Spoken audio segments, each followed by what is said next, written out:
3, 2, 1.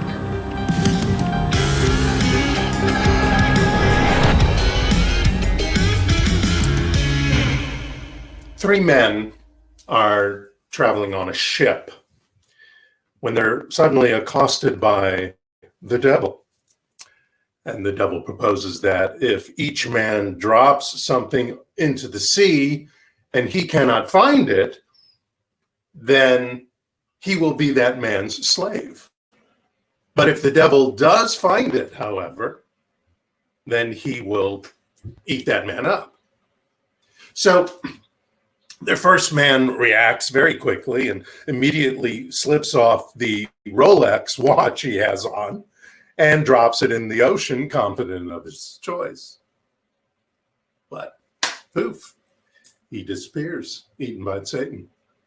Now, the second man then quickly drops a pure and clear diamond in the ocean, assuming that it was going to be gone forever and that the devil would not be finding it, but he did.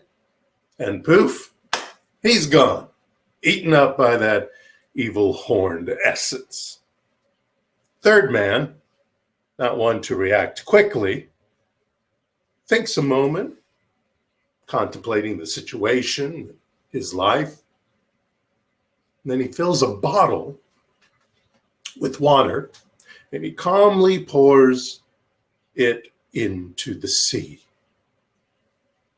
And smiling, he turns to the devil and says, "Try finding that." Do you ever wish you would have responded versus reacted to a situation, comment, or condition? Been able to take back the snark or the yell or the cursing, or even worse, that sometimes occurs when we react? Some people think that the words react and respond are synonyms, but to me, they're pretty much antonyms. They're opposite of each other. When I react to something, it's instantaneous, usually without thought. It's driven by some lingering bias, usually, fueled by some defense mechanism I have stored in me, projecting old stories or insecurities full of blame, taking it out on the other person, usually, or there's some unconscious survival theme going on in my head. And I use words and actions that I eventually, if not quickly, well, I wish I'd never said them. Sometimes reactions usually come from a short-sighted, sometimes aggressive and out of control impulse. We might freeze, flinch, feel like running away, at least mentally, and even want to physically fight someone. That's a reaction. And that's where that whole fight-flight reaction idea comes from, that whole cortisol streaming through your body, making you react and not think. Stress is usually high. You might shake or sweat. Your hackles are up. And sometimes it's just in a little conversation. Sometimes it's not even in a conversation that's a big deal. But we get triggered sometimes by the conversation to expose things that we're in denial about, or things we've repressed or regressed from, stuff that we've put away and maybe rationalized over our lives. It's like does this ever happen to you when your boss maybe yells at you, but you don't yell back, you get a little victim-y, you cower a little bit because it's your boss maybe. But then you get home and your partner says hi and you take it out all on them, yelling at them, maybe saying something stupid. From the stress of that day, from the stress of holding on to that comment you didn't reply to, that you just took. You may blurt something out sometimes because you've intellectualized or compartmentalized a past hurt, And it's just sitting there waiting to get triggered. Reacting can be a dangerous answer to a situation. I want to read you a quote by Viktor Frankl. He said, "Between stimulus and response, there is a space. And in that space is our power to choose our response. In our response lies our growth and our freedom." In our response lies our growth and our freedom. Now, responding, on the other hand, that's a conscious, intentional, purposeful answer to what's going on, to the question, to the situation, to the experience, where we utilize our mindfulness skills before we speak, before we act. Here, we're able to get beyond the emotion and get into the information. It's more like producing a calm, value-centered, and connected solution to the situation. It's important to acknowledge that there is a skill to this that requires repeated practice, so that we don't ever, or we at least are least likely to react. And it's okay that it requires practice. So what? Our journey in these bodies are an adventure, and we should take it as an adventure and be okay in the journey, knowing that we are working on it, knowing that we are bringing forth our authenticity, as Perpetua was talking about, our authenticity into this moment, into this experience. Now, it's not always possible to respond, especially when it's a stressful situation and they're really popping your triggers. It's hard. It's hard to not react. But that's when authenticity pops in, really. That's when our true selves really pop in, when we know that we are being mindful about our life, when we are participating in our life, not just doing it. If you feel threatened or hurt, your brain and body sometimes have what I call an unnatural reaction, coming from your stories and your perspectives and your opinions, your beliefs. Really comes down to your beliefs, those triggers. Those may be more deeper beliefs that you are unconscious about, because they're hiding for all those reasons I talked about before. But they are in your belief system. They are part of your perspective, and that's why they blurt out. It is the goal of this philosophy, of this center of my ministry, to inform us and inspire us to move towards interacting with ourselves, others, the whole world, the universe, from a more centered and peaceful place, right? That's part of the job of the guided meditations we do, the affirmative incantations I write, the spiritual mind treatments, the affirmative prayers that we have, to become grounded and centered and mindful through these spiritual practices, remembering who we truly are. And in fact, these reactive situations that show up, they're the precursor to your answers and actions. They're the precursor to you stepping into your authenticity, to stepping into your mindfulness, to be stepping into your intentional response to a situation.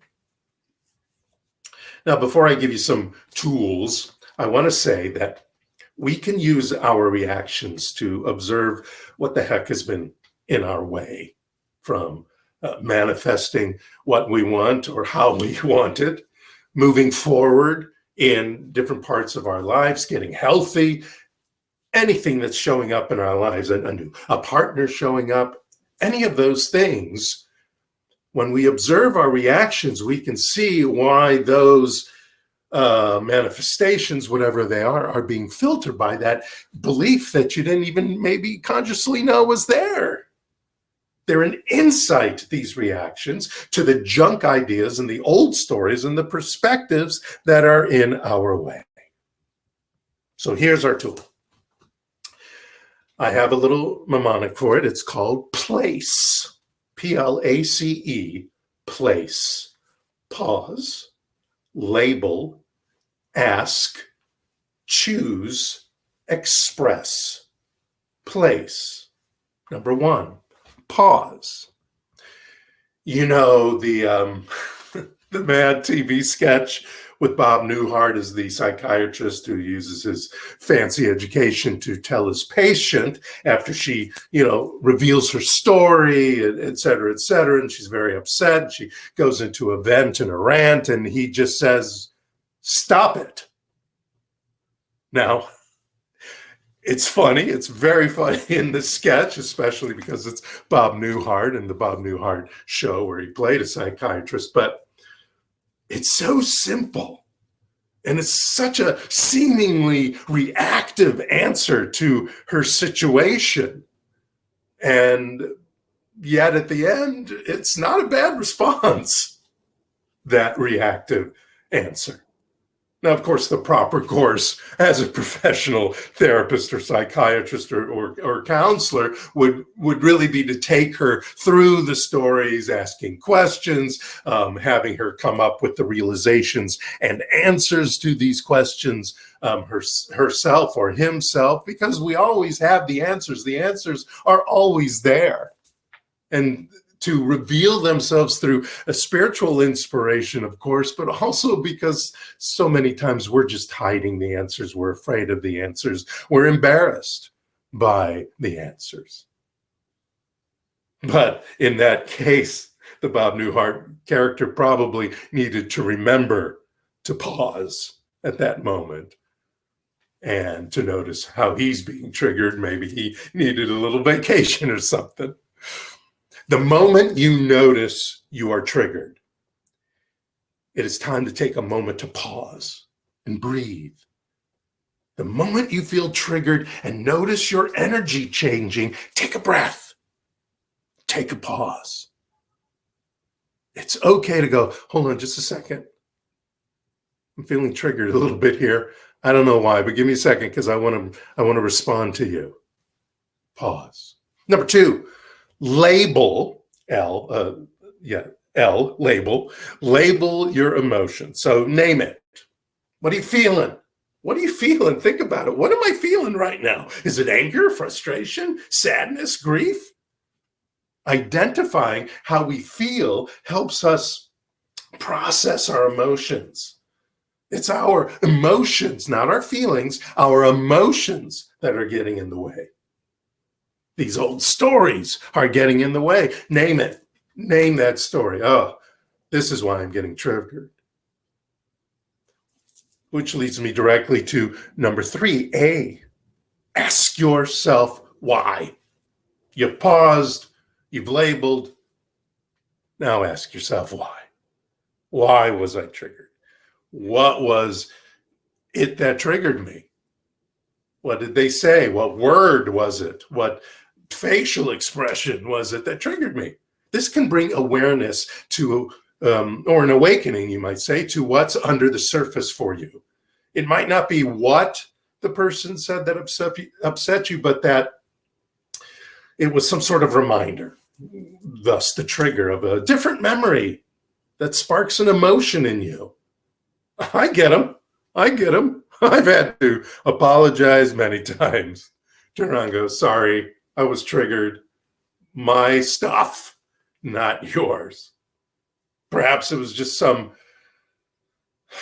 maybe you were just more sensitive that day. I've had those days. Maybe not feeling well, having a bad day from your boss yelling at you that morning or something.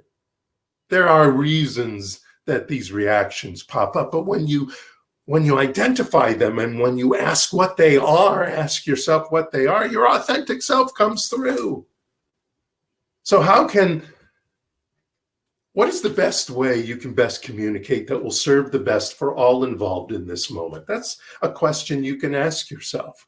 Now, I know you're saying, really, in the middle of a conversation, I'm going to stop and say, what is the best way for me to communicate that will serve the best for all involved in this moment? Well, the first few times it may take you a few seconds. You may look like how, a lot of times that President Obama was like that. He's very thoughtful. People think that is that is more of a plan. Like, this is what I'll say because I know this will, more like a lie in a way. But it's not. No, he's thinking carefully about the best way to put the answer into the equation. Number 4, choose a mindful response. Now, this is the big one. Consider the labeled emotions and discover the trigger before you choose what's important to share about your experience. You choose what to communicate that is connected to the situation at hand, not your old stories, the things you have been deflecting, the stuff that's you've compartmentalized, all that stuff, all that junk thinking from past old stories. The response is not harmful or unproductive. A response is thoughtful and authentic to the situation. And number 5 is express, E. When we think big picture, when we put the situation in context, when we blend logic with our emotions and balance those immediate emotional responses with thoughts and facts to fill in the blanks, when we recognize our choices and then we create this kind of 20/20 vision that's even better than hindsight, because we don't want to get in hindsight. That means it's already happened and we're thinking about it later. And now we're probably getting into shame, blame, guilt stuff. We don't want to get there. We want to have 20/20 vision right now, or an imagined 20/20 vision if you want, to determine our best response to the current situation, what we're talking about now. I don't need you to go fly off when we're talking about lettuce to some situation from your childhood or what happened at work today. We answer with thought rather than emotion, care versus the haphazard thinking or reaction, mindfulness instead of fear. Fear is what usually is popping up. And love. We do it with love, not hate or anger. Even that hate or anger is still brewing because of that trigger, what that trigger reminds you of. Rajneesh wrote this. He said, "The man who is asleep reacts. He knows nothing of action, and reaction is a binding. It binds you into new prisons, new chains. Response is out of freedom. Hence, it brings more freedom. Reaction is out of the past. You act according to your memories, built in by your experiences, conditionings. You react not to the present, not in the present. You don't reflect the real situation as it is. You go on interpreting it according to your past experiences. The person who is awake is like a mirror. He reflects that which is the case. He is awake. She is awake. They are awake. Like a mirror, like a reflection. Like how manifestation works. It's a reflection of our beliefs. Our best prayers, our most powerful meditations, and our greatest manifestations come from an absence of fear, an absence of chaos, an absence of desperation and destructive emotions. When we are in chaos, That is not the way to start a spiritual mind treatment. That is not a way to start a meditation. It may be the beginning of one, but once you feel that chaos still going, then that's what you pray for. Removing the chaos, being calm enough to step in to your prayer, your meditation. Let us take away our old stories from the conversations with ourselves, with others, and of course, ultimately with spirit, with the universe, and replace them with thoughtful intentions full of purpose and feeling and awakening and the energy of fulfillment. So that when we are responding to a situation, responding to someone in a conversation, we are vibrating at the speed of the divine. When we vibrate at the speed of the divine, that is what is informing us. That is when our authentic self shows up in that situation.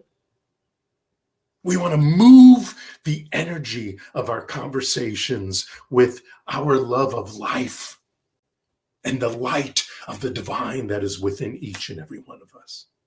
When we do that, then watch your experiences glow with peace and prosperity and ease.